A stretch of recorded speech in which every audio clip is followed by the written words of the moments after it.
For 6 years, my husband left every October for the exact same executive leadership conference.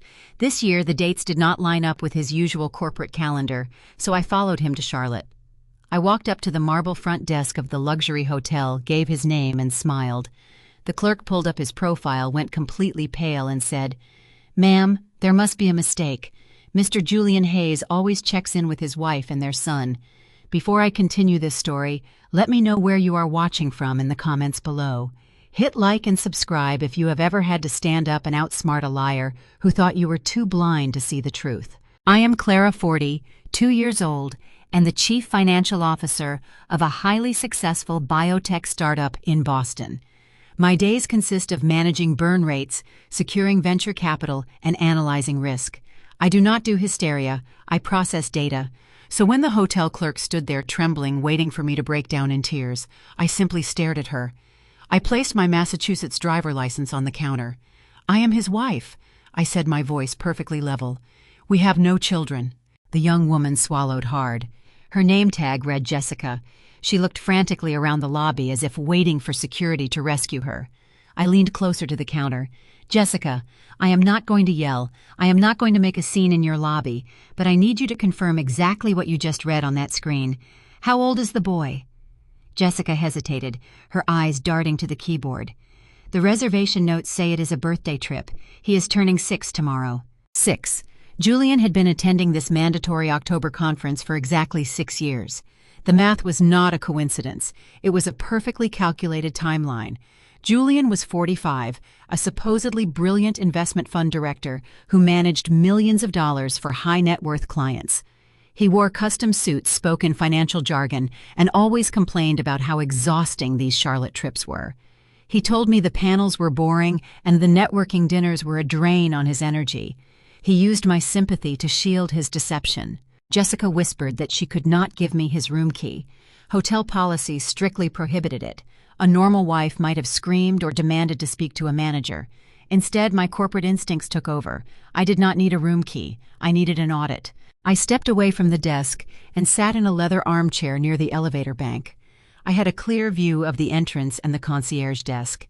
I did not have to wait long. 20 minutes later, the automatic glass doors slid open.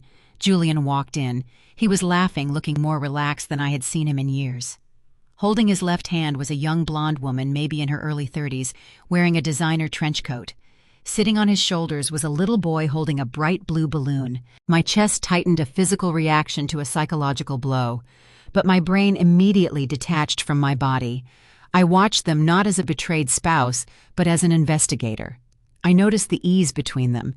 This was not a casual fling. This was a parallel life. The woman reached up and brushed a piece of lint off Julian's shoulder. It was a gesture of absolute domestic familiarity. They walked straight to the concierge desk. I remained hidden behind a large potted palm, close enough to hear their voices. The boy was pointing at a brochure for an expensive theme park outside the city. Julian smiled, pulled his wallet from his jacket, and handed the concierge a sleek black metal credit card to purchase VIP tickets. My breath caught in my throat. Not because of the theme park, but because of the card. It was not his personal bank card. It was not his investment firm card. It was the corporate black card belonging to my biotech company. As CFO, I had issued him a secondary card years ago for emergency travel when he helped me secure our first round of seed funding. He was supposed to use it strictly for authorized vendor dinners.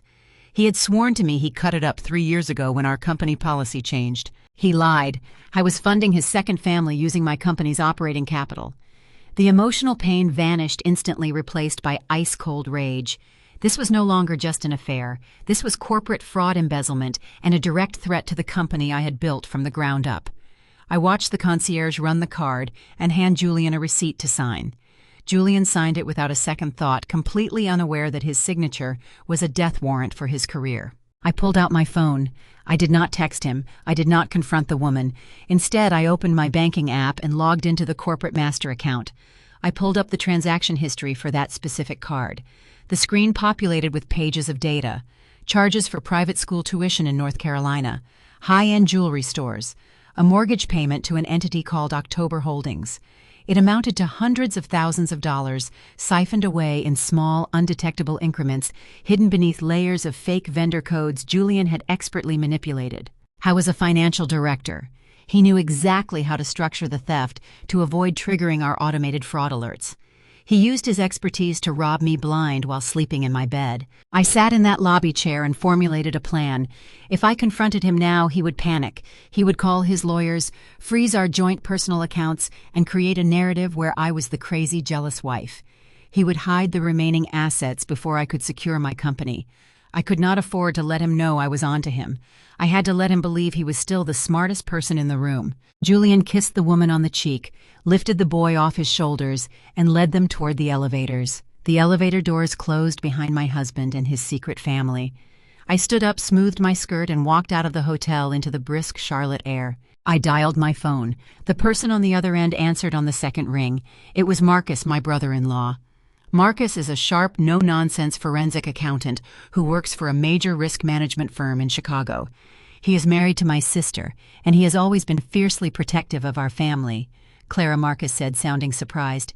It is the middle of the workday. Is everything okay? Marcus, I need you to run a shadow audit on a corporate card attached to my master account, I said, my voice steady, but echoing with urgency.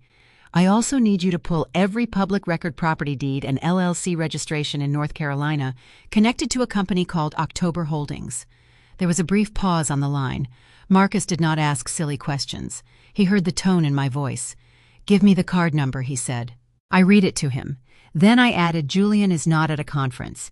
He is in Charlotte with a woman and a 6-year-old child, and he is paying for their life with my startup's capital. Jesus. Marcus muttered, the typing on his keyboard immediately accelerating. Clara, where are you right now? Do not tell me you are in the same building as him. I just walked out, I replied. I saw them. I saw him use the card. Do not confront him. Marcus ordered, his professional instincts aligning perfectly with mine. If he is running funds through a shell LLC, he might have access to your primary operating accounts too. If you spook him, he could wipe your biotech firm out with one wire transfer. Are you safe? I am fine. I am heading to the airport. I am going back to Boston. Good. Go home, act completely normal. Ask him how his boring panels were when he calls you tonight. Play the supportive wife. Give me 48 hours to trace this money. I am going to rip his financial life apart, Clara. We are going to find every single dime he stole. I hung up the phone and got into a taxi. As the car pulled away from the curb, I looked back at the glass tower of the hotel. Julian thought he was untouchable. He thought his finance background gave him the power to manipulate my life and my business without consequence. But he made one catastrophic mistake. He stole from a woman who knew how to read a balance sheet better than he did. I told Marcus I was heading to the airport. I lied. You do not survive in the competitive world of biotech startups by walking away from an incomplete data set. I needed to see the structural integrity of the lie Julian had built. I needed to look his alternate reality right in the eye before I burned it to the ground. I stepped out of the taxi line and walked back to the hotel parking garage. I watched Julian load his counterfeit family into a pristine white luxury SUV.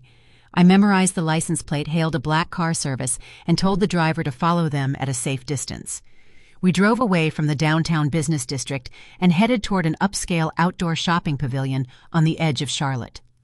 It was the kind of place designed to make people forget how much money they were spending, lined with designer boutiques, manicured walkways, and imported marble fountains. I paid the driver and stepped out into the crisp October air. I kept my distance, blending into the mid-morning crowd of affluent shoppers. I watched my husband of 10 years act out a role I had never seen him play. He was the doting father, the attentive partner. He held the little boy hand as they walked into a high-end electronics store. A few minutes later, they walked out, and the boy was carrying a massive retail box for a premium gaming console. Julian was carrying 2 luxury shopping bags from a boutique next door. I felt a sickening wave of clarity wash over me. The boy was 6 years old. Julian had been attending his mandatory executive leadership conference in Charlotte for exactly 6 years. The timeline was flawless. He had not just stumbled into an affair. He had orchestrated a parallel existence, timing his alleged corporate obligations to match the birth and birthdays of his secret child. I followed them toward a shaded patio area outside a high-end cafe. Julian directed the woman and the child to sit at a table while he went inside to order. I stood near a display window about 50 feet away, watching the woman. She was pretty with an effortless, casual elegance. She did not look like a homewrecker from a movie. She looked like a suburban mother who believed her life was perfectly secure. Then Julian stepped out of the cafe. He did not have drinks in his hands. He had his phone pressed to his ear, and he was holding up one finger to the woman, signaling that he had to take an urgent business call.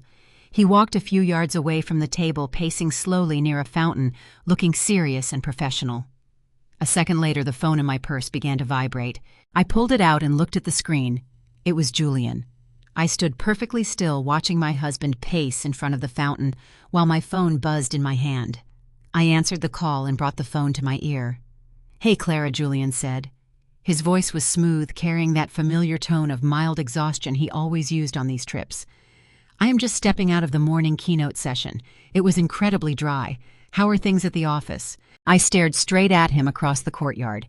He was looking at his shoes, casually kicking a loose pebble. "Things are fine," I said, keeping my voice perfectly flat. "I am reviewing the quarterly burn rate right now. Are you learning anything useful at the conference?" "Not really." Julian sighed. "It is the same old lectures on market volatility. I cannot wait to get back to Boston. I miss you. I have a networking lunch in a few minutes, so I have to run, but I will call you tonight from the hotel room." "Take your time," I said. "Do not rush on my account." I ended the call. I watched Julian slip his phone back into his jacket pocket, paste a warm smile on his face, and walk back into the cafe to get his coffee. He left the woman sitting alone at the table. That was my window. I did not think about the emotional fallout. I thought about the $15 million in corporate operating capital I was responsible for, and the black corporate credit card I had just seen Julian use at the hotel. I walked purposefully across the patio. My heels clicked rhythmically against the stone pavement.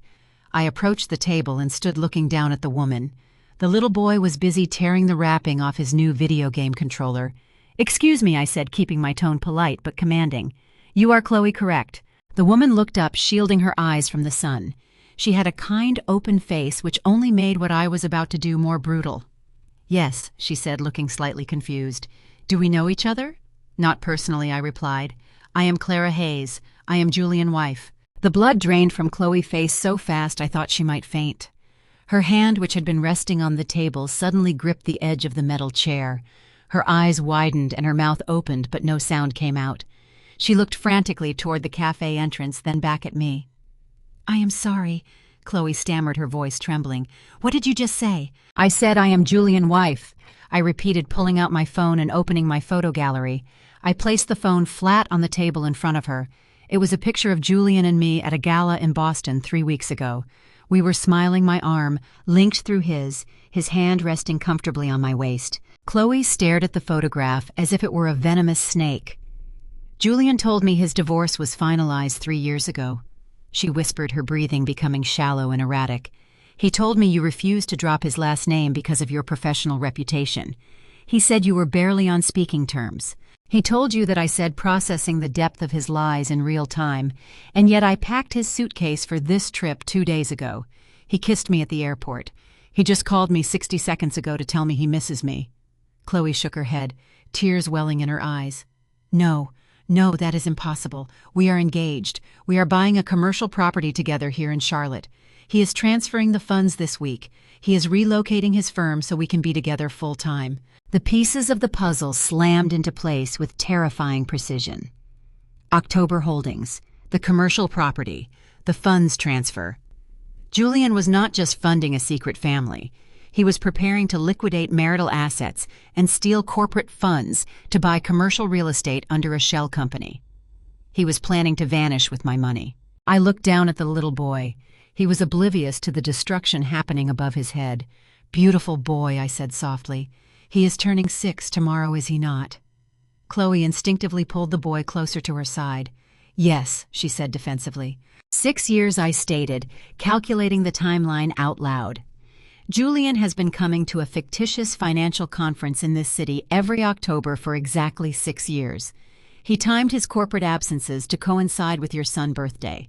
He has been living 2 lives, Chloe, and he has been doing it with my money. "What are you talking about?" Chloe snapped, a flash of defensive anger cutting through her panic. Julian is a highly successful investment director. He manages his own wealth. He takes care of us. I let out a short, hollow laugh. It was not a laugh of amusement. It was the sound of absolute disbelief at how thoroughly this man had manipulated both of us. I looked at the glossy shopping bag sitting on the chair next to her. I looked at the expensive gaming console. I reached out and gently tapped the side of the shopping bag. Julian is a mid-level fund manager who makes a comfortable salary, I said, my voice dropping to a low, lethal register. But he does not make enough to support a luxury lifestyle in Boston and a secret family in Charlotte. I am the chief financial officer of a biotech startup, currently valued at over $80 million. The black metal credit card Julian just used to buy those VIP theme park tickets and those designer clothes does not belong to him. It belongs to my company. Chloe stared at me, the anger completely dissolving back into terror. He is not taking care of you, Chloe. He is embezzling corporate funds to pay for your life. He is committing federal wire fraud. Every time he swipes that card to buy your groceries, pay your child tuition, or fund October holdings, he is stealing from my investors. And by receiving those stolen funds, you are holding the evidence of a federal crime. I am not a part of this, Chloe pleaded, her voice cracking. I did not know. I swear to you, I did not know any of this. I thought he was divorced. I thought the money was his. I believe you, I said, and surprisingly, I meant it. Julian was a master architect of deception. He had built 2 completely soundproof rooms, placing me in one and Chloe in the other, confident that we would never find the door connecting them. But ignorance will not protect you from the FBI. I continued, leaning in slightly. When I freeze those accounts, and I will freeze them today, the forensic auditors are going to trace every single dollar. They are going to look at the mortgage on your house. They are going to look at the commercial property Julian is trying to buy. When my company files federal charges, they will seize everything purchased with stolen capital. Julian is going to prison. You need to decide right now what you are going to do when he walks out of that cafe. Chloe looked towards the glass doors of the cafe. Julian was standing in line waiting for his coffee, completely oblivious to the fact that his entire world had just been detonated. You cannot tell him you know, I instructed, my voice hard and commanding. If you tell him the truth right now, he will panic. He will try to move the money, and he will drag you down with him. You are going to smile, take your coffee, and go home. You are going to pack a bag for you and your son, and you are going to get out of whatever house he bought you. Because when the storm hits you, do not want to be standing next to him. Chloe covered her mouth with her hand, suppressing a sob. Her entire reality had just been dismantled in less than 5 minutes. She looked at me, searching my face for any sign of mercy. But I had no mercy left to give. I was entirely focused on survival. Why are you doing this? She whispered. Why warn me at all? Because you are collateral damage, I said quietly. And because I do not want a 6-year-old boy to watch his father get arrested in a theme park. I stood up straight, adjusting the strap of my bag on my shoulder. Julian was walking toward the cafe exit, carrying 2 iced coffees. He was looking down at his phone, probably checking his emails, playing the role of the busy executive. I turned away from the table before Julian could look up and see my face. I walked quickly down the shaded path, blending back into the crowd of shoppers. I did not look back. I did not need to. I knew exactly what was happening behind me. Julian was handing a coffee to a woman who now knew he was a monster. I walked straight to the main road and flagged down another taxi. Get me to the airport, I told the driver. As soon as the doors locked, I pulled out my phone and dialed Marcus. He answered immediately. Did you get on the plane? Marcus asked, his voice tense. I am on my way to this terminal now, I replied. But the situation is much worse than we thought. Julian is not just spending company money on dinners and hotels. He told the woman he is relocating. He is preparing to close a commercial real estate deal here in Charlotte under the name October Holdings. He is planning to drain the accounts Marcus. He is going to initiate a massive transfer. I heard Marcus curse under his breath. Clara, if he has dual authorization on the primary corporate accounts, he can move millions before the bank flags it as suspicious. He has the financial credentials to make it look like a legitimate vendor acquisition. He is a cornered animal, I said, watching the highway markers blur past the window. And right now, he thinks he has all the time in the world. He thinks I am sitting at my desk in Boston, blindly reviewing quarterly reports. What is your play? Marcus asked. If you lock him out of the system right now, it will trigger an automated email alert to his phone. He will know you caught him. I leaned my head back against the leather seat, closing my eyes. I pictured the balance sheets, the corporate bylaws, the legal structure of the company I had sacrificed my youth to build. I thought about the sheer arrogance required to steal my life work to finance a counterfeit existence. "I am not going to lock him out," I said smoothly. "I am going to build him a trap." Marcus was silent for a moment. I could hear the gears turning in his forensic accountant brain. "You want to let him attempt the transfer," Marcus said, catching on. "You want him to commit the felony on record." "Exactly," I said. "If I stop him now, it is an attempted fraud. It gets messy in civil court. He will claim it was a misunderstanding, a bad investment strategy. He will drag out the divorce and fight for half of my company. But if he actually signs the wire transfer documents to move $10 million of biotech funding into a personal real estate shell company, it becomes a federal crime. I do not just want to divorce him, Marcus. I want to annihilate him." "I need you to restructure the legal framework of October Holdings," I continued. "Julian thinks he owns it, but you and I are going to find a way to hijack the receiving account. When he pulls the trigger on that transfer, I want that money falling straight into an irrevocable trust that he cannot touch." "Clara, that kind of corporate sabotage is incredibly dangerous," Marcus warned.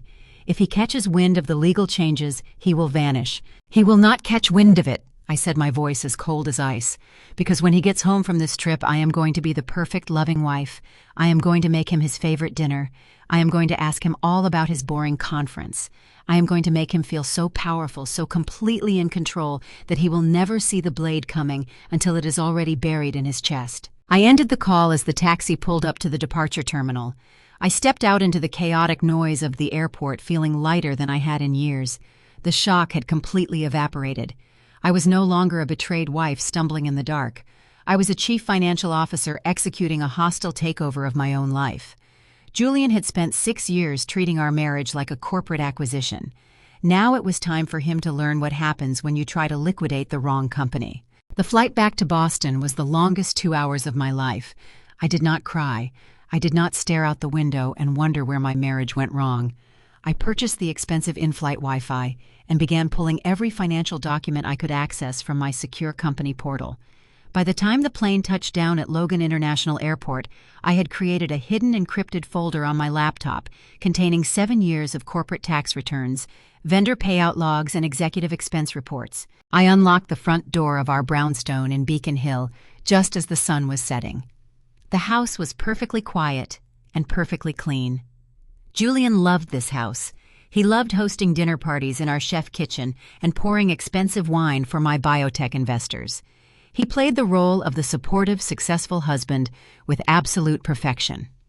Standing in the dark hallway, I realized that everything in this house, from the imported Italian leather sofa to the custom mahogany dining table, was a movie set, and Julian was the lead actor. I walked straight to my home office, locked the door, and opened my laptop.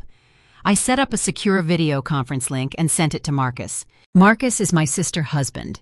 He is a tall, broad-shouldered African-American man who played defensive end in college before realizing his true talent was hunting white-collar criminals. He works as a senior fraud investigator for a global risk management firm. Marcus does not get emotional. He looks at ledgers, he finds the anomalies, and he destroys people who think they are clever. He has always warned me that Julian was too polished, too smooth. I used to defend my husband. I would never defend him again. The video feed connected. Marcus was sitting in his home office in Chicago, illuminated by the glow of 3 massive computer monitors. He looked tired, but his eyes were sharp and entirely focused. "Tell me everything you have," Clara, Marcus said, skipping any polite greetings. I gave him the exact timeline of the Charlotte trips. I told him about the 6-year-old boy. I told him about Chloe and the luxury shopping bags. Then I gave him the most important piece of data, the black corporate credit card and the entity called October Holdings. Marcus started typing. The sound of his mechanical keyboard filled the silence in my office. For 10 minutes, neither of us spoke. I watched his face on the screen. I saw his jaw tighten. I saw his eyes narrow as he opened tab after tab of public records property databases and state corporate registries. "Clara," Marcus finally said, his voice dropping an octave, "this is not a man who slipped up and bought his mistress a diamond necklace. This is a highly sophisticated corporate siphon. Julian is running a textbook mirrored vendor scheme. Explain it to me," I said, grabbing a legal pad and a pen. I needed the mechanics. I needed to know exactly how the blade was cutting my company. October Holdings is not just a shell company in North Carolina, Marcus explained, pulling a schematic onto his shared screen. It is a nested limited liability company. It is registered in Delaware to mask the true ownership, but it operates in Charlotte. Julian set it up 6 years ago, exactly 9 months before that little boy was born. He used a synthetic identity to act as the registered agent, but the routing numbers attached to the holding accounts trace back to his secondary investment portfolio. How is he getting the money out of my startup without triggering my internal audits? I asked, my grip tightening on the pen. I approve every vendor contract over $50,000. Because he is not taking $50,000 at once, Marcus replied. He is bleeding you out with 1,000 tiny cuts. Do you remember when your startup expanded its logistics network 3 years ago to handle the new clinical trial shipments? Yes, I said. Julian helped me vet the regional transport vendors. He saved us months of contract negotiations. He did not save you anything, Marcus said flatly. He inserted phantom vendors into your automated payable system. Look at this. Marcus brought up a spreadsheet showing monthly payouts to a company called Apex Regional Logistics. Apex is a real company, Marcus continued. But look at the billing address on these specific invoices. They do not match Apex corporate headquarters. They match a virtual mailbox in Charlotte. Julian cloned a legitimate vendor. Your accounting software processes the invoices because the name matches your approved vendor list, but the routing number on the digital payment points directly to October Holdings. He is billing your company for non-existent freight charges, and your automated system has been paying his fake invoices every month for 3 years. I stared at the numbers on the screen.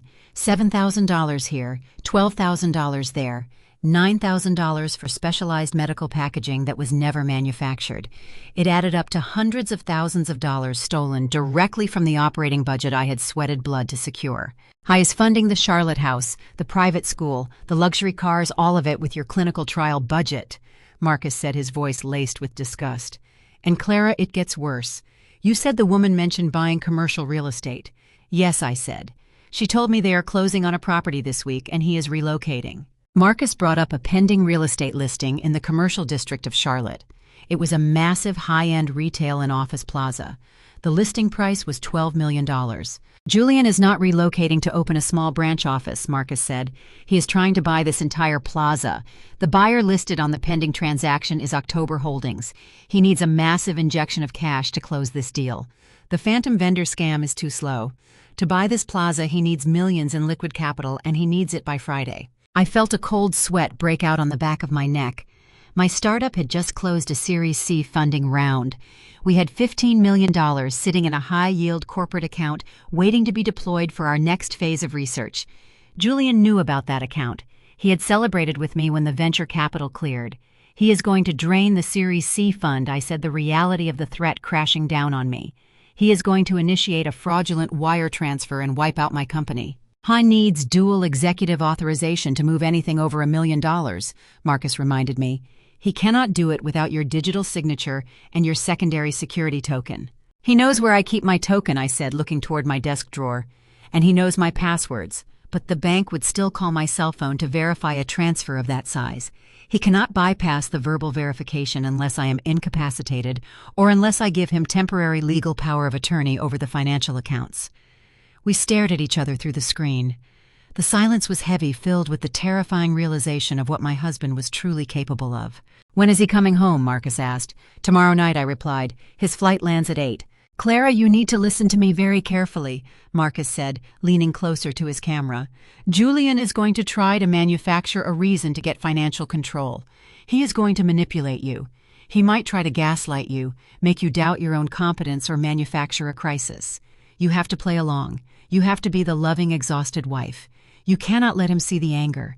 If he sees you looking at him with the rage I see in your eyes right now, he will abandon the plaza deal, empty whatever small accounts he can reach, and disappear to a non-extradition country before the weekend. I will not let him run, I said.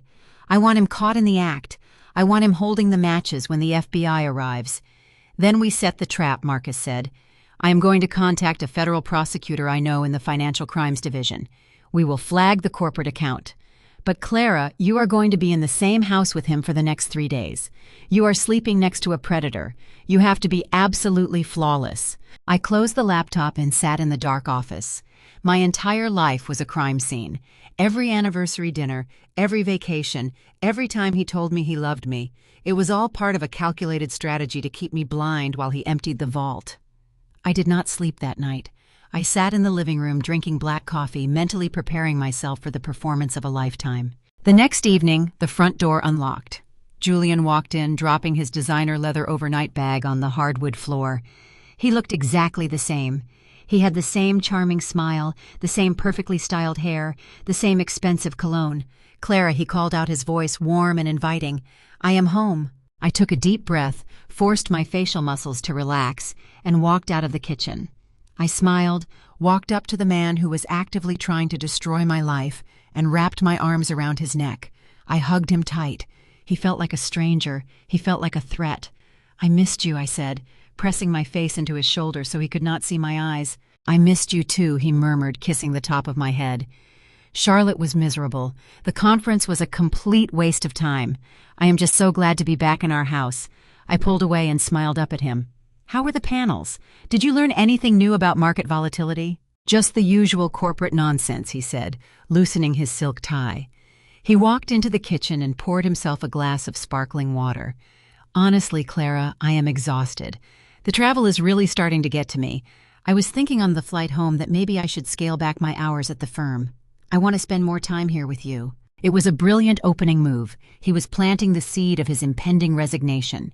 He was setting the stage for his permanent relocation to Charlotte, framing it as a romantic sacrifice for our marriage. "That sounds wonderful, Julian," I said, leaning against the marble counter.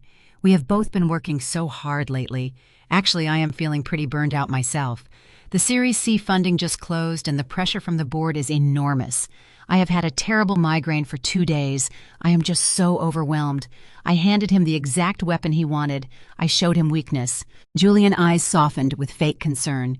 He walked over and placed his hands gently on my shoulders. "You push yourself too hard, Clara. You always have. You carry the weight of that entire startup on your back. You need to let go of the reins a little bit." I sighed, looking down at the floor, playing the part of the stressed executive perfectly. "I know. But the vendors need to be paid, the logistics contracts need to be finalized, and the capital allocation reports are due on Friday. I just wish I had someone to handle the financial approvals this week, so I could just breathe." Julian stroked my arms, his touch making my skin crawl. "Why do you not let me help?" he suggested smoothly. I looked up at him, feigning surprise. "Help with the startup." "Just temporarily," he said, his voice dripping with false reassurance. "You already have me listed as a secondary authorization on the banking portal. Why do you not just sign over temporary administrative control to me for the rest of the week? I will handle the vendor payouts. I will process the capital allocations. You can take a few days off, go to the spa, turn off your phone. Let me take care of you, Clara." I looked into his eyes. They were completely calm.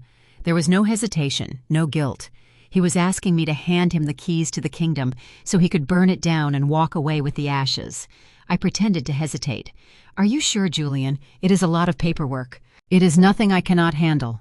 He smiled, kissing my forehead. "I am a financial director, remember. I manage billions for a living. I think I can handle a few biotech vendor invoices. Just authorize the temporary proxy on the portal tonight, and I will take care of everything tomorrow." "Okay," I whispered, smiling back at him. "Thank you, Julian. You have no idea how much of a relief this is. I will always take care of you," he said.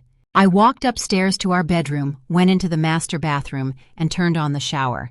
I sat on the edge of the bathtub and covered my mouth to muffle the sound of my own harsh breathing. I had done it.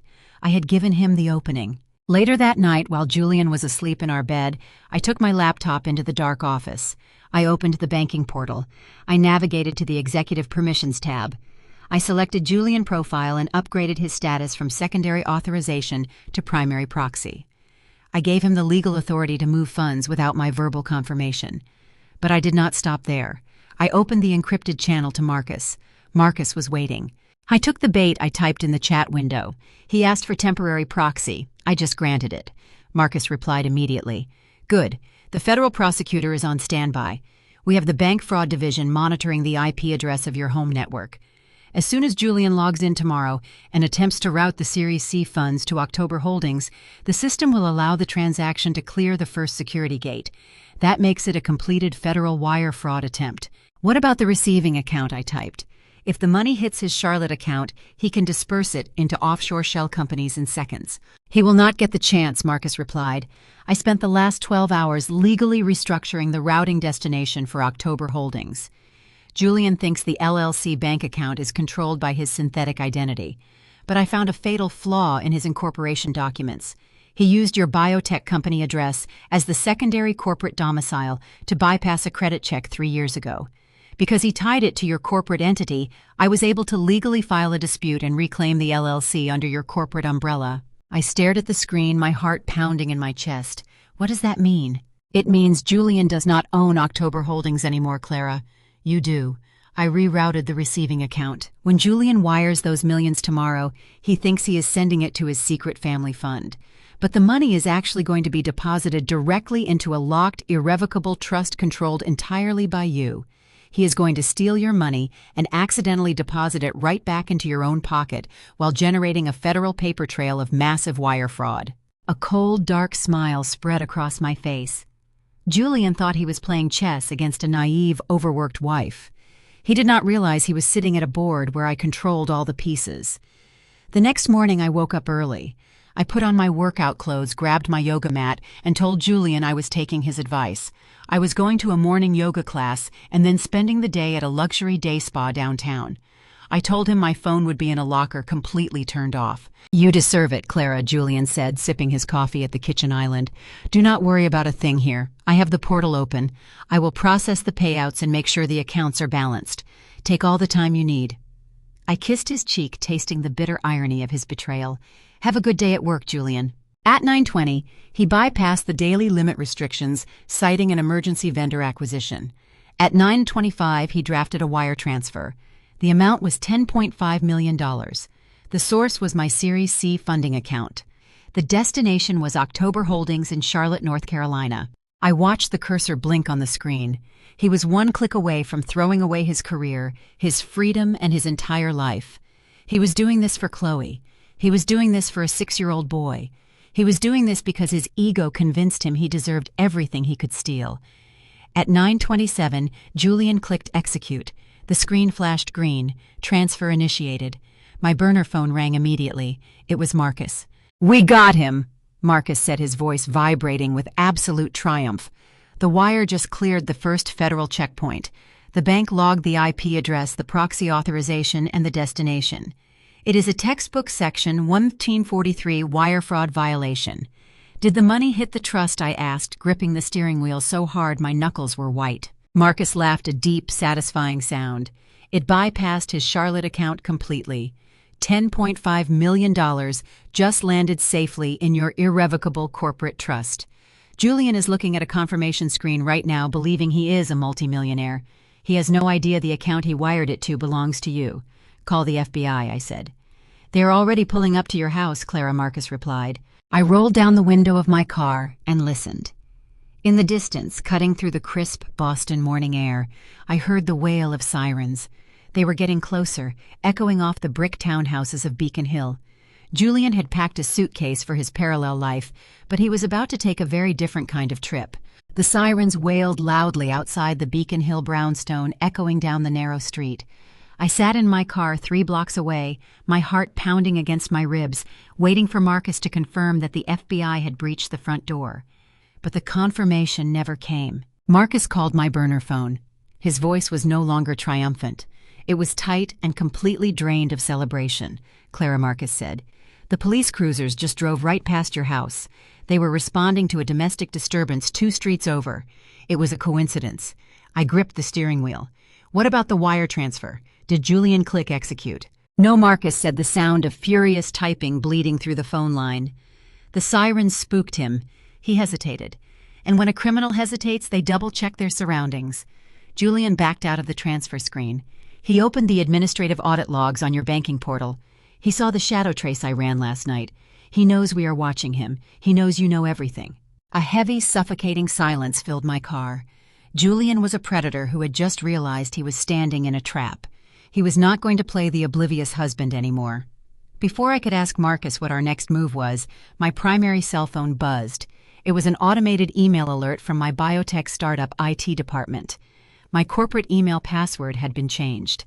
A second later, another alert popped up. My administrative access to the company's secure server had been revoked. Julian was not packing a bag. He was not running to the airport to escape to Charlotte. He was going to war. Clara, Marcus warned, his voice urgent. He is using the primary proxy you gave him last night. He is locking you out of the system. Let him try, I said, shifting the car into gear. I am the chief financial officer. I own 60% of those shares. A proxy does not override executive ownership. I sped through the downtown Boston traffic and pulled into the private parking garage of my corporate headquarters. I took the elevator up to the top floor. I walked toward the heavy glass doors of my office suite and swiped my security badge. The card reader flashed red. Access denied. I swiped it again. Red. I was locked out of the building I had spent the last decade building. My phone rang. It was David, the lead investor on my board of directors. David was a seasoned venture capitalist who only cared about one thing: protecting the $15 million his firm had just injected into my company, Clara, David said. His tone was stiff, formal, and deeply uncomfortable. Where are you right now? I am standing outside my own office, David. My keycard has been deactivated. Why is Julian overriding my system permissions? There was a heavy pause on the line. Clara, Julian just submitted an emergency executive disclosure to the board. He provided a psychiatric evaluation from a private clinic here in Boston. It states that you are suffering from an acute paranoid delusion brought on by severe executive burnout. I froze. The cold air from the hallway ventilation system hit the back of my neck. A psychiatric evaluation. Julian had forged a medical document. He is lying, David, I said, keeping my voice dangerously level. I did not shout. I did not raise my pitch. I knew exactly what Julian was trying to do. He is embezzling millions to fund a secret life in Charlotte, North Carolina. I have the forensic audit trail to prove it. Clara, listen to yourself. David sighed. Julian warned us you would say this. He included a sworn affidavit stating you have been suffering from severe migraines, insomnia, and erratic behavior. He said you even granted him temporary proxy power last night because you admitted you were having a mental breakdown. The realization hit me like a physical blow. Julian had weaponized my own words. When I played the exhausted wife the night before, complaining about migraines and stress to get him to take the proxy, he used it to build a flawless narrative of my mental collapse. And there is more, David said softly. Julian filed for an emergency divorce this morning in family court. He filed an injunction citing your mental instability as a danger to the marital assets. Because of the proxy and his status as your husband, the board had no choice but to vote on an emergency resolution. You are being placed on mandatory administrative leave effective immediately.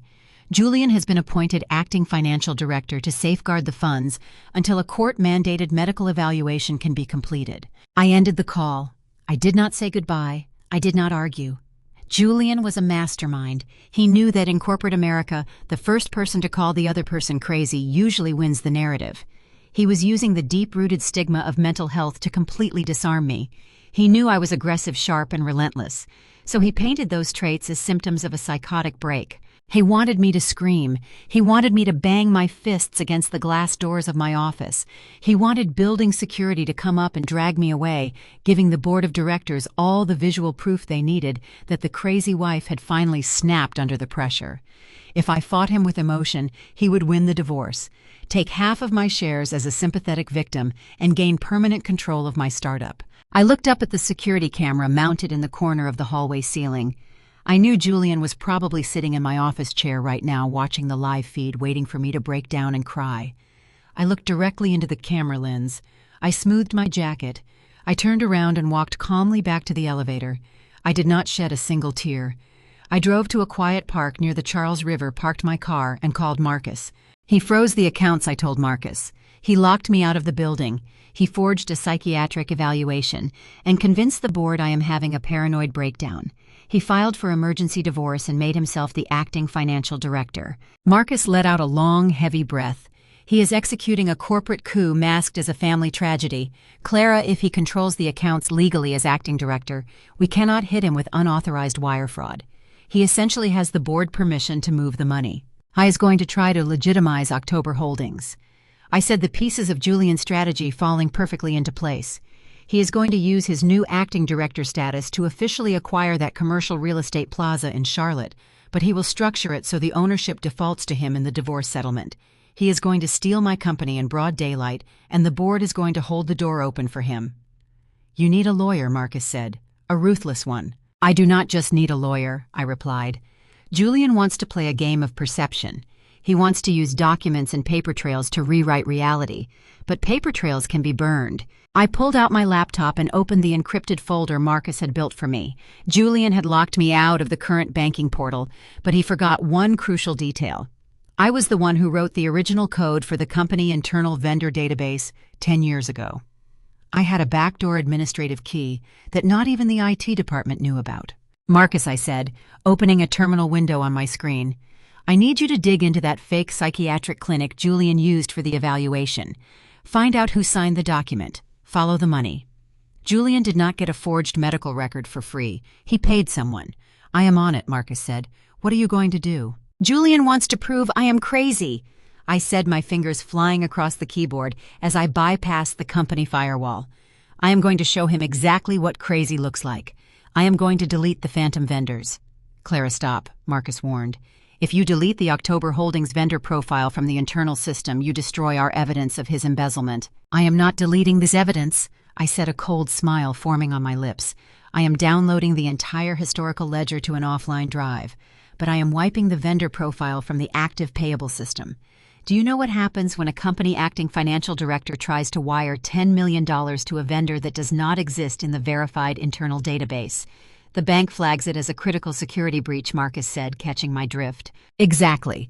The board gave Julian the keys, but I'm going to change the locks from the inside. When he tries to execute the real estate purchase tomorrow, the bank will freeze the entire Series C fund indefinitely pending a federal review.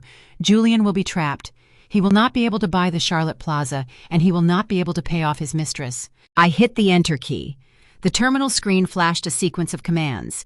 In less than 10 seconds, the October Holdings vendor profile was permanently erased from the active servers. Julian thought he had stripped me of my power by taking my title. He forgot that a title is just a word on a business card. Power is knowing how the machine actually works. I closed my laptop, started my car, and drove toward the city. The war had just begun, and Julian was about to realize he was fighting on my battlefield. I did not hire a lawyer. I did not call the board of directors to plead my case. I did not release a statement defending my sanity. I did exactly what a broken, exhausted, paranoid woman would do. I gave up. 2 days after I erased the October Holdings vendor profile from the active servers, I received a formal notice to appear at the law offices of Sterling and Pierce in downtown Boston. Julian had hired one of the most aggressive divorce and corporate litigation firms in the city. The objective was clear. They were going to leverage my alleged mental breakdown to force me into signing a permanent power of attorney and a one-sided separation agreement. I stood in front of my bathroom mirror that morning and carefully dismantled the chief financial officer. I washed off my makeup. I let my hair air dry so it looked flat and unkempt. I chose a beige silk blouse that was slightly wrinkled and a pair of trousers that looked a day too old. I needed to look like a woman who had spent the last 48 hours crying on her bathroom floor. I needed to look completely defeated. When I walked into the mahogany-paneled conference room at Sterling and Pierce, the atmosphere was thick with manufactured pity. Julian was sitting at the head of the long glass table. He was wearing a navy blue tailored suit, looking every inch the responsible, deeply concerned husband. Sitting next to him was a shark in a gray suit, a senior partner named Sterling. Clara, Julian said softly as I walked in. He stood up, his face painted with a sickening look of sorrow. Thank you for coming. I know this is hard for you. I kept my eyes fixed on the floor. I pulled out a leather chair and sat down, letting my shoulders slump. I wrapped my arms around myself, mimicking the body language of someone trying to hold their shattered pieces together. Mrs. Hayes. Mr. Sterling began folding his hands on the table. We are here today because Julian is incredibly concerned about your well-being and the well-being of your biotech firm. The board of directors has already reviewed the medical affidavit regarding your recent psychological stress. We want to handle this transition as quietly and respectfully as possible. I did not say a word. I just stared blankly at the polished glass table. Julian leaned forward, resting his hand gently over mine. I resisted the urge to pull away. "Clara, you are sick," he whispered, his voice dripping with venomous sympathy. "You have been imagining things. You have been seeing financial anomalies that do not exist. You are exhausted. The company has consumed you, and it has broken your mind. I love you too much to watch you destroy everything you have built because of a paranoid delusion." It was a masterclass in psychological manipulation.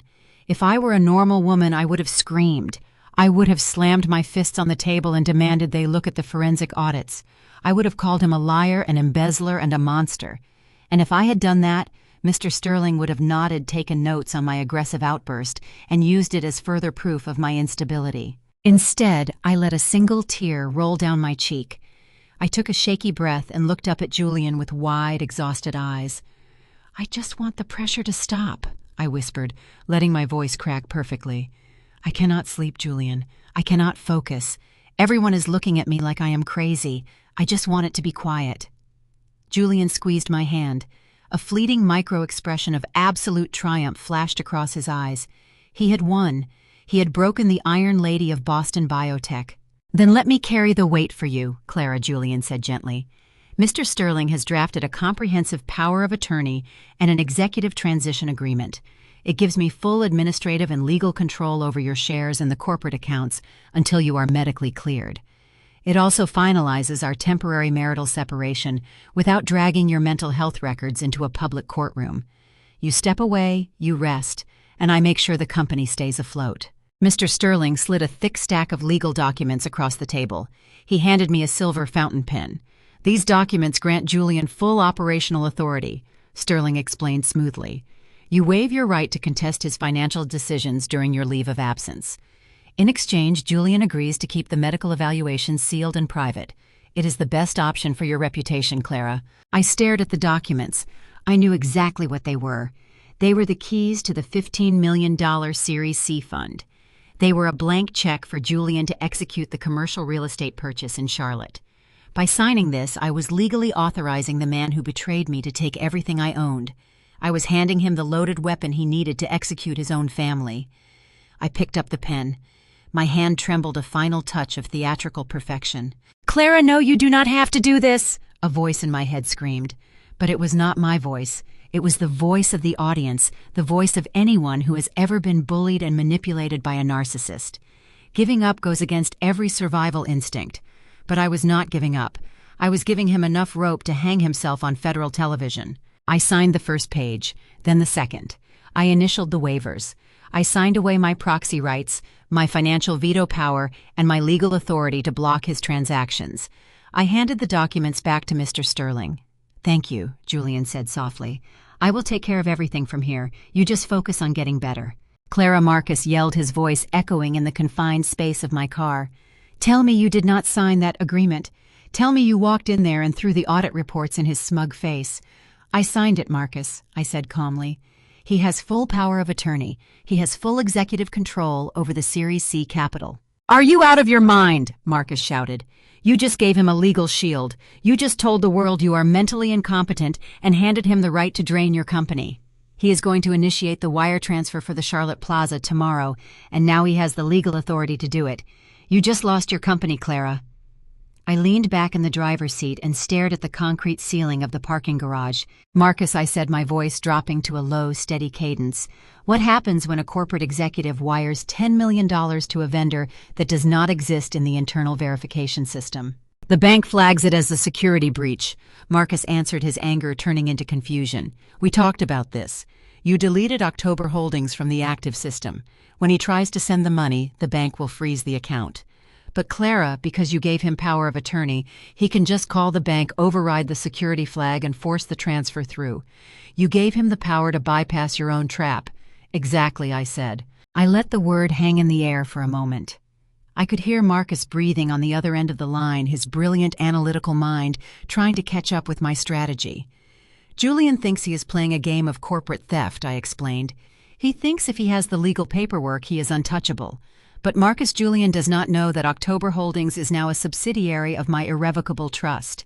He does not know that the destination account belongs to me. Yes, but if he forces the transfer through using his power of attorney, he gets the plaza, Marcus argued. No, he does not, I replied, because I did not just delete October holdings from the vendor database. Before I left my house this morning, I sent a confidential encrypted file to the United States Securities and Exchange Commission, and I copied the federal prosecutor you introduced me to. Marcus was dead silent. I sent them the original forensic audit, I continued.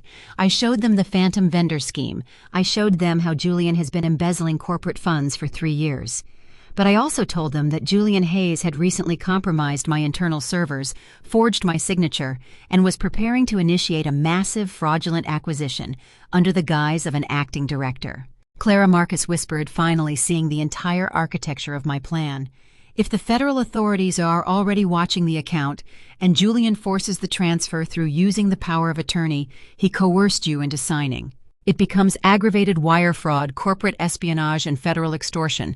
I finished for him. If I fought him in civil court today, he would settle. He would walk away with half my assets and go live happily ever after with Chloe in Charlotte. But because I played the broken wife, because I surrendered and let him take the crown, he is going to walk straight into a federal penitentiary. I am looking at the flight manifests right now, Marcus said, the sound of rapid typing resuming. Julian just booked a first-class ticket to Charlotte for tomorrow morning. He is going down there to close the real estate deal in person. He thinks he won. Let him fly, I said, starting the car engine. Let him go to his parallel life. Let him pop the champagne with his mistress. Because tomorrow, when he sits in that closing office and forces that $10 million wire transfer to clear, he is not buying a commercial plaza. He is buying himself a 10-year federal prison sentence. I drove back to my house. Julian was not there. He was busy packing, preparing for his ultimate victory lap in North Carolina. I walked through the empty rooms of the Beacon Hill brownstone, touching the expensive furniture, looking at the framed photographs of our life together. It was all fake. Every smile, every shared dinner, every holiday. It was a holding pattern while he siphoned my wealth. My phone buzzed with a text message from Julian. It read, "Heading to the airport. I have to go to a brief logistics summit to finalize the transition. Please rest, Clara. I have everything under control. I love you." I read the text message 3 times. I love you. Those words were the final nail in his coffin. I deleted the message, dropped the phone on the counter, and poured myself a glass of red wine. The next morning, Julian landed in Charlotte. He rented a luxury sedan and drove to the commercial real estate office, where Chloe was waiting for him. I knew this because Marcus had a private investigator sitting in a parked car across the street, feeding us live updates. "He is inside the building," Marcus said over the open phone line. "He is in the conference room with Chloe, the real estate broker, and the title agent." I sat at my kitchen island in Boston, staring at my laptop screen. I was logged into the shadow portal, watching the banking activity in real time. "He is logging into your corporate master account," Marcus announced. I watched the screen. Julian IP address registered in Charlotte. I was using the power of attorney credentials. He navigated directly to the Series C funding pool. He initiated a wire transfer for $10.5 million, destined for October holdings. He clicked execute. The screen blinked. Then a massive red warning banner flashed across the portal. "Transaction blocked. Unverified vendor destination. Internal security flag triggered."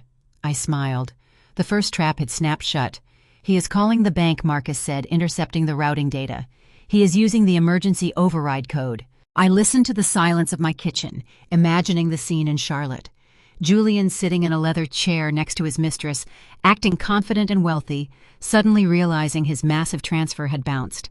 I imagined him smiling politely at the broker, excusing himself, and making an angry phone call to the bank executive desk.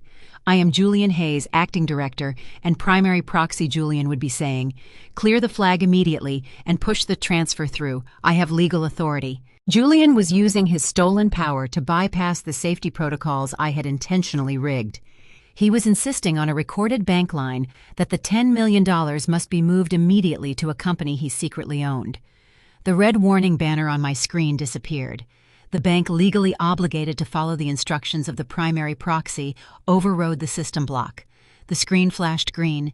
Transfer completed. Funds routed. "I did it," Marcus whispered, his voice trembling with a mixture of shock and awe. He actually pushed it through. "Clara, the money just left the biotech account." "And where did it land?" I asked, taking a slow sip of my coffee. Marcus laughed.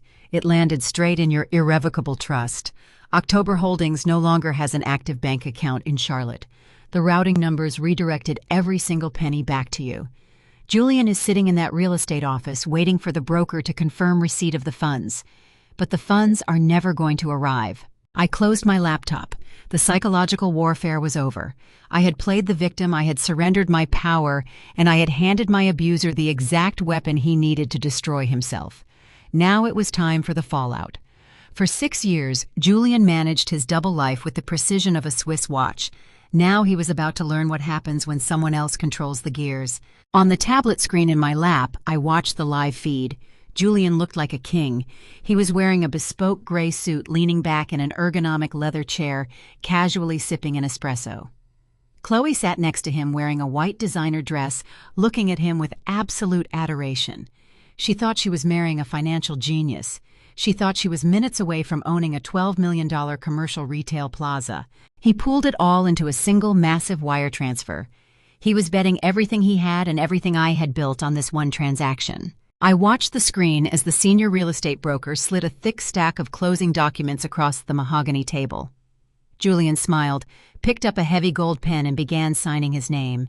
He was signing away his old life. He was signing the documents as the acting director of my company, using the fraudulent power of attorney he had emotionally blackmailed me into granting him. He looked so incredibly smug. He probably thought about me sitting in Boston weeping in my pajamas, broken and medically incompetent. He thought he had outsmarted a woman who built an $80 million company from scratch. "All right, Julian," the broker said, his voice coming through the audio feed. "The contracts are fully executed. We just need to verify the wire transfer into the escrow account, and the plaza is officially yours." Julian nodded confidently. He opened his laptop right there on the conference table. I watched his fingers move across the keyboard. He was logging into the banking portal. He was accessing the pooled funds. He was staring at a screen that showed over $15 million in liquid cash. My money, his money, everything. He initiated the transfer. He routed it to the offshore receiving account he had set up under October Holdings. He pressed the execute button. In the SUV, Marcus' phone vibrated. It was the banking alert. "The funds have left the Origin account," Marcus said, his eyes glued to his own laptop screen. "All $15 million. He just initiated the largest single wire fraud in the history of the district." I stared at the tablet. In the conference room, Julian closed his laptop, leaned back, and smiled at Chloe. He reached over and kissed her cheek. "It is done," he told her. "We did it." The broker smiled and tapped his own keyboard, refreshing the escrow account page. "Excellent," he said. "Wires of this size usually take a few minutes to clear the Federal Reserve checks. Let us just give it a moment." I sat in the dark SUV, my heart completely still. I was not nervous. I was experiencing a level of calm that only comes when you are holding a detonator. 5 minutes passed in the conference room. Julian was casually discussing architectural renovation plans for the plaza with Chloe. The broker hit refresh again. A slight frown appeared on the broker face. "That is strange," the broker murmured. "It is still not showing up. Let me check the routing numbers." Julian waved his hand dismissively. "It is a massive transfer," he said, his voice dripping with condescension. "Corporate security protocols probably require a manual release from the bank side. It will be there." 10 minutes passed. The casual atmosphere in the conference room began to evaporate. Chloe shifted uncomfortably in her chair. The broker was now actively on the phone with his bank representative, speaking in hushed, tense tones. Julian's smile slowly faded. He opened his laptop again. He logged into his secret October Holdings offshore account to verify the outgoing receipt. I watched the live feed closely. I saw the exact second the reality of the situation hit him. His shoulders went rigid. His face turned the color of ash. He stared at his screen, completely paralyzed. The offshore account was empty. The balance was 0. "What is wrong?" Chloe asked, putting her hand on his arm. Julian jerked his arm away, his eyes darting frantically across his screen. "Nothing." He snapped, his voice tight with rising panic. "Nothing is wrong. The bank portal is just lagging." But Julian knew it was not lagging. He knew how the financial system worked better than anyone. A wire transfer of that magnitude either bounces back immediately due to a block, or it lands at its destination. The money had successfully left the Origin account. He saw the confirmation. But it had not arrived at October Holdings. $15 million had simply vanished into thin air. Marcus leaned over and showed me his screen. It was the administrative dashboard for my irrevocable corporate trust. The balance read $15,200,000. He sent it all. Marcus whispered, a grim smile spreading across his face. He sent your corporate funds. He sent his mortgage money. He sent his retirement. He legally wired every single asset he possessed directly into a locked trust account that solely belongs to you. He just bankrupted himself. I looked back at the tablet. Inside the conference room, Julian was sweating. He was frantically typing, trying to trace the routing numbers. He was trying to figure out how a secured offshore account could possibly redirect a wire transfer. He did not realize that Marcus had spent 3 sleepless nights legally dismantling his shell company and restructuring the routing codes to point directly to my private trust. Julian stood up abruptly, knocking his leather chair backward. It hit the glass wall with a loud thud. "I need to make a phone call," Julian said, his voice trembling. He did not look at Chloe. He did not look at the broker. He grabbed his cell phone and practically ran out of the conference room, pacing in the private hallway. I watched him dial the bank executive hotline. I knew exactly what they were going to tell him. They were going to tell him that the wire was successfully completed. They were going to tell him that the destination routing number matched the legal ownership documents on file for October Holdings. They were going to tell him the money was gone. "He is calling the bank," I told Marcus, unbuckling my seatbelt. "Are you ready?" Marcus asked, shutting down his laptop and grabbing his suit jacket from the back seat. "I have been ready for 6 years," I replied. I opened the door of the SUV and stepped out onto the busy Charlotte Street. The midday sun was bright, but I felt absolutely nothing but ice in my veins. I was wearing a sharp, tailored black suit. I looked nothing like the broken, exhausted woman who had cried in a law office 3 days ago. I was the chief financial officer of my own life, and I was about to conduct the most brutal audit Julian Hayes had ever seen. I walked across the street, my heels clicking against the pavement with absolute authority. Marcus walked right beside me, a towering presence of quiet, lethal competence. Behind us, 2 unmarked black sedans pulled up to the curb. 4 federal agents from the Financial Crimes Division stepped out, flashing their badges to the building security guards as we entered the lobby. We stepped into the elevator. I pressed the button for the top floor. The numbers above the doors counted up, ticking away the final seconds of Julian's carefully constructed lie. He thought he could steal my wealth to buy a new life. Instead, he had just financed his own destruction. The elevator doors slid open with a soft chime on the top floor of the commercial real estate firm. The reception area was a sprawling expanse of white marble and brushed steel. The receptionist looked up, her welcoming smile instantly freezing as she saw the procession stepping out of the elevator. I walked in first. Marcus walked beside me. Behind us were 4 federal agents in dark suits, their presence sucking the oxygen straight out of the room. I did not stop at the front desk. I knew exactly where I was going. We turned the corner into the private executive corridor. Julian was standing outside the glass conference room. He was gripping his cell phone so tightly his knuckles were white. He was practically shouting at the bank representative on the other end of the line. "I do not care what your system says," Julian hissed into the phone. "The money was wired to my LLC. Trace the routing number again. It has to be in the holding account." I stopped 10 feet away from him. I took a slow, deep breath and let the moment settle. "Julian," I said. He spun around. The phone slipped from his ear and hung suspended in his hand. The color drained from his face so rapidly he looked like a ghost. He stared at me, his eyes wide with a mixture of absolute terror and complete disbelief. He expected me to be in Boston, heavily medicated and weeping in my pajamas. He expected a broken woman. Instead, he was looking at the chief financial officer, who had just checkmated him on a federal level. "Clara," he stammered, his voice cracking. "What are you doing here?" Chloe stepped out of the conference room, followed by the bewildered real estate broker. Chloe looked from Julian to me, and then to the 4 federal agents standing silently in the hallway. Her face crumpled. She finally understood that I had not been making empty threats at the outdoor cafe. I had brought the storm exactly as I promised. Julian immediately fell back on his only remaining strategy. He tried to play the victim. He put his hands up in a placating gesture and turned to the broker. "I am so sorry about this," Julian said, forcing a nervous laugh. "My wife is very ill. She is suffering from a severe psychological episode. She is supposed to be on medical leave in Massachusetts. I need to get her some help." He stepped toward me, reaching out as if to gently guide a mental patient away from a ledge. "Clara, please," he whispered aggressively. "You are embarrassing yourself. Go back to the airport. I will not let you ruin this for me." I did not step back. I did not flinch. I looked him dead in the eye. "The bank cannot help you, Julian," I said. My voice was loud enough for everyone in the corridor to hear. The words were crisp, clear, and utterly devastating. "The bank representative on the phone is telling you the truth. The $15 million wire transfer was successfully routed and completed. The money arrived exactly where you sent it." Julian froze. His hand hovered in the air. "What are you talking about?" he breathed. Marcus stepped forward. He pulled a single sheet of paper from his leather briefcase and held it out to my husband. "You are a very sloppy architect," Julian Marcus said, his deep voice echoing in the quiet hallway. "You set up October Holdings in Delaware to hide the ownership, but you used Clara Biotech headquarters as the secondary corporate domicile to bypass a credit check 3 years ago. Did you really think I would not find that?"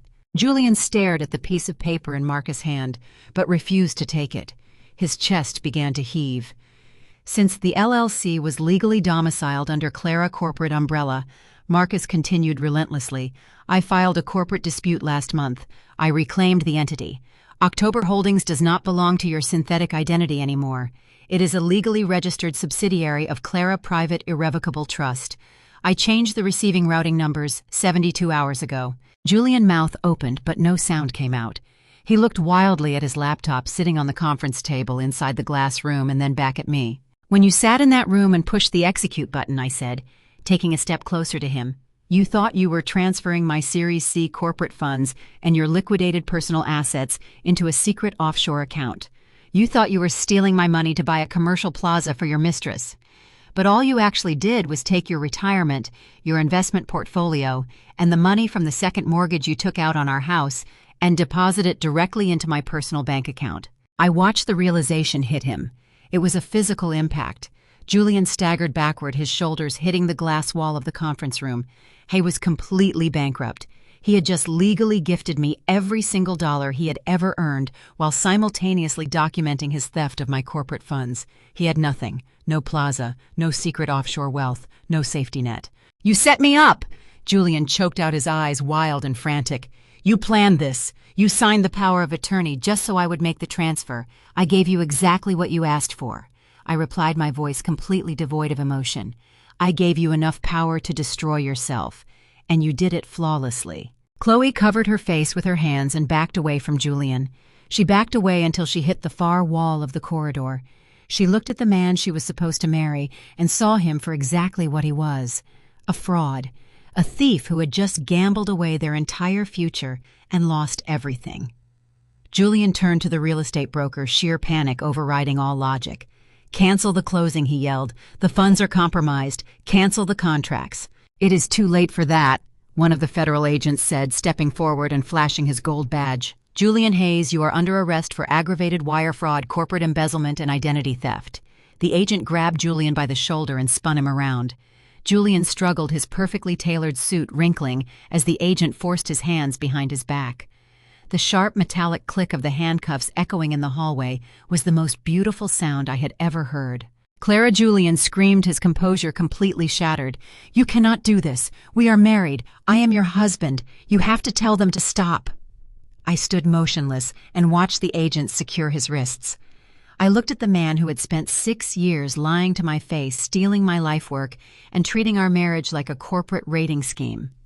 He had tried to convince the world I was crazy so he could steal my crown. Now he was the one screaming in a hallway while everyone watched. "I am not your wife," I said quietly as the agents began to pull him toward the elevator. "I am the chief financial officer, and your audit is complete." The elevator doors slid shut, cutting off the sound of Julian pleading with the federal agents. The hallway fell into a stunning, heavy silence. I turned my attention to Chloe. She was still pressed against the glass wall of the conference room, staring at the empty space where the man she thought she knew had just been standing. She did not look at me. She did not ask where they were taking him. She simply picked up her designer handbag, the one Julian had purchased with my clinical trial budget, and walked past me toward the stairwell. She was not going to wait for him at the police station. She was a woman who valued financial security above all else, and Julian Hayes was no longer a secure investment. He was a bankrupt federal inmate with no assets and a ruined reputation. He had promised her an empire, and he left her with absolutely nothing. The real estate broker silently gathered the unsigned closing documents, refused to make eye contact with Marcus or me, and retreated into his office, firmly shutting the door. The $12 million plaza deal was dead. Marcus and I walked out of the building and stepped into the warm Carolina afternoon. The air felt incredibly clean. I looked up at the blue sky, took a deep breath, and felt the immense crushing weight of the past 6 years lift off my shoulders. I was free. Over the next 6 months, the legal proceedings were swift and completely merciless. Because Julian had used his fraudulently obtained power of attorney to execute a massive wire transfer across state lines, the federal prosecutors did not have to work hard to build their case. The digital paper trail he created on my banking portal was flawless. It was a textbook case of aggravated wire fraud and corporate embezzlement. Julian tried to fight it, of course. His high-priced defense attorneys tried to claim that I had manipulated him into making the transfer. They tried to argue entrapment. But the federal judge quickly dismissed that defense. You cannot claim you were manipulated into stealing $15 million when you are the one who forged a psychiatric evaluation to gain access to the vault. Julian was sentenced to 12 years in a federal penitentiary with no possibility of early parole. During the divorce settlement, his legal team made one final desperate attempt to reclaim his personal assets from my irrevocable trust. They argued that his retirement funds and the equity from the second mortgage on our Beacon Hill house were marital property, but the judge looked at the forensic audit Marcus had prepared. Because Julian had voluntarily pooled his legitimate assets with embezzled corporate funds in a single criminal transaction, the court ruled that all of those funds were subject to corporate restitution and federal seizure. He lost his retirement. He lost his share of our house. He lost every single dollar he had ever earned. Chloe never visited him in prison. She quietly moved out of the house in Charlotte and relocated to another state, taking the little boy with her. I felt a brief pang of sympathy for the child, knowing he would grow up with a fractured story about his father. But I also knew he was better off without a man who viewed his family as a prop in a corporate heist. I returned to Boston and walked into the lobby of my biotech headquarters. I did not have to swipe my security badge. The front desk security guard saw me coming and immediately opened the heavy glass doors for me, offering a respectful nod. The board of directors convened an emergency meeting that same afternoon. David, the lead venture capitalist who had so easily believed Julian lies about my mental health, sat across from me and offered a profuse, nervous apology. He praised my resilience. He told me the board was incredibly grateful that I had protected the Series C funding. I accepted his apology. And then I restructured the board of directors. I initiated a corporate vote and systematically removed David and anyone else who had voted to suspend me during my supposed breakdown. I am a reasonable woman, but I do not keep people in my castle who are willing to hand the keys over to the enemy at the first sign of trouble. I surrounded myself with people who valued data over manipulation. My company launched its clinical trials 3 months later. Without Julian siphoning the logistics budget, our operations ran flawlessly. We exceeded every financial projection, and the company valuation doubled before the end of the fiscal year. People sometimes ask me if I have trust issues now after being deceived so completely by the person closest to me. I tell them no. I do not have trust issues. I trust people completely to be exactly who they are. Julian was a thief, an opportunist, and a coward. Once I saw him clearly, I trusted him to act exactly like a thief. I just made sure I built a cage that was the exact size of his greed, and I let him lock himself inside. I am Clara. I am 42 years old. I built a massive biotech empire with my own hands, my own intellect, and my own relentless drive. And the next time a man tells me he wants to take care of me, I will smile, hand him a strict non-disclosure agreement, and tell him I prefer to take care of myself.